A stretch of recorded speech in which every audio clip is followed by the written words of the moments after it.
Day 3, no hating. It's 8 p.m. I stayed at home all today. I worked. I went on TikTok live for like 2 hours plus. Answered a bunch of questions. Main takeaways. Don't ask what is he thinking. Ask why do I care so much about what he thinks. You know what I mean? It doesn't matter what he's thinking. If what he does is harmful to you, if what he does not allow you to be hot and have fun, and it's not just a he thing, it's a literally anybody thing. People are communicating to you who they are, what their intentions are, your importance in their life all the time through words and through actions. And anyone that leaves you guessing, anyone where you feel like you don't have clear communication,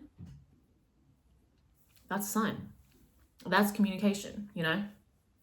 If I'm trying to get away from someone, I'm ambiguous, evasive, or I'm not there.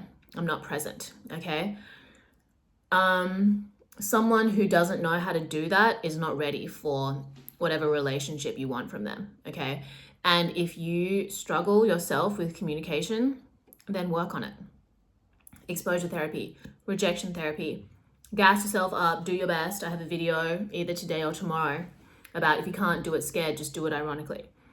I think the thing that a lot of people are afraid of, or I was trying to tell people, like, my content is not how to avoid pain, okay? Because someone was asking me, like, I'm only 19, I have an opportunity to be in a relationship while I'm at university, like, should I do it because I kind of want a romantic experience? And I was like, well, that's up to you, you know? And then other people in the chat were like, no, don't do it. And my thing is like, life experiences are still important, whether they're good or bad, okay? Like, you're not here to have a flawless, easy, challenge-free experience, okay? You're going to experience pain and discomfort whether you like it or not. That's just life, and the sooner that you come to terms with it, the sooner you can accept and work on how you respond to the challenges, okay? Because the challenges come and you could be ill-equipped and you could try to avoid responsibility, and then it just gets worse. Or the challenges come and you could remind yourself that you're in control of how you respond. And how you respond can be in accordance with or not in accordance with whatever your long-term goal is, whatever your life vibe is, okay? I talk about being hot and having fun. I define this for myself on a granular level, and I encourage other people to do the same with whatever, like, motto that they choose, okay? Whether it's the same or different. And then you adjust and you work accordingly. I think that's the only way that you can make the most out of this experience. That is your life, you know? So my content is not how to avoid pain. It's how to deal with it when it comes, inevitably, in whichever form, okay? Like, for me, I'm not 19 anymore. So I've had experiences in romance, and I've learned a lot from those experiences, even if they were painful. I've had really great experiences too. And I'm at a place in my life where there are so many other things that are interesting and more important to me than being in a romantic relationship. So that's not something that I go out of my way to entertain, but it doesn't mean that I haven't had pain and suffering in other areas of my life. Earlier on in my podcast, I said, it doesn't matter if it's romance or your job or your family or your friendships, like, there's going to be pain no matter what. So if I am genuinely interested in someone, I'm all in, you know? And if it's not being reciprocated, if we're not compatible, then I'm all out.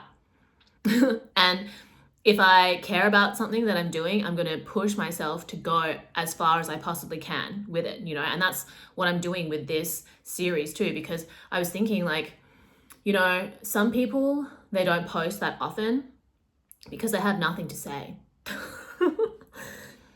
But even though I post so much, I could actually post more. Like, I have more, there is a lot of content that I produce that I don't share. So part of the challenge for me with this whole series is to just keep posting, you know, post until I don't want to post anymore, whatever point that is, you know.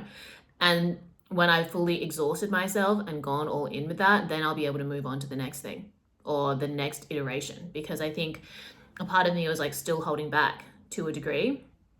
So I'm just experimenting with this series too. And, you know, I didn't really go out today, so I didn't have that many triggers to be a hater. And talking to my friend who is doing the series too, she says that she's having a very like hate-free mental space, which she loves. And she's noticing a lot more when other people complain.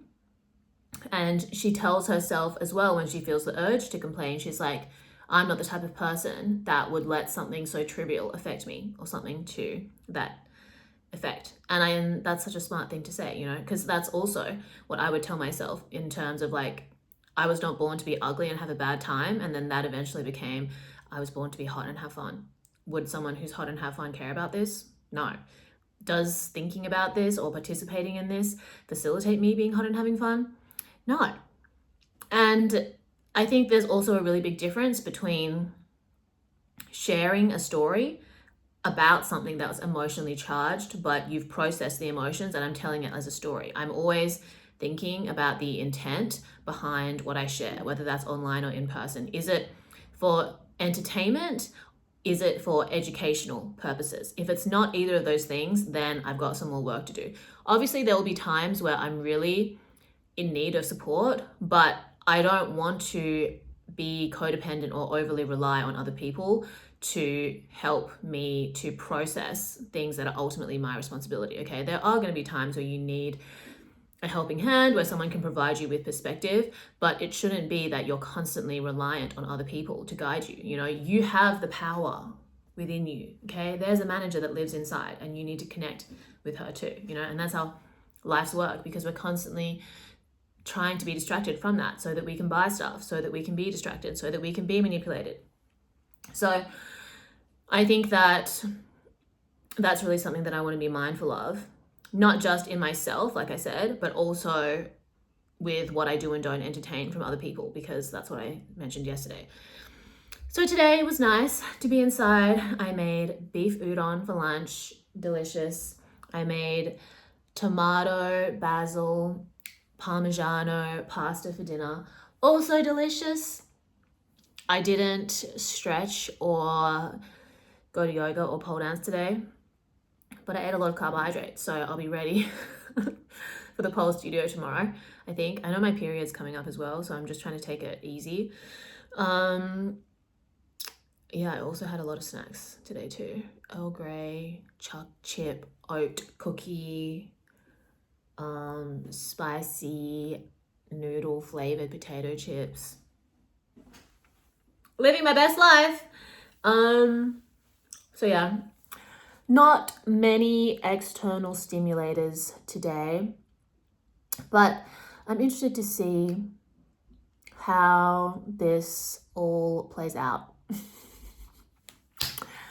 Wish me luck, wish you luck, love you lots. Let me know how you're going on this challenge, if you are participating in it as well. Let me know if you have any requests or ideas or suggestions for how I continue to document and share this #journey. Love ya!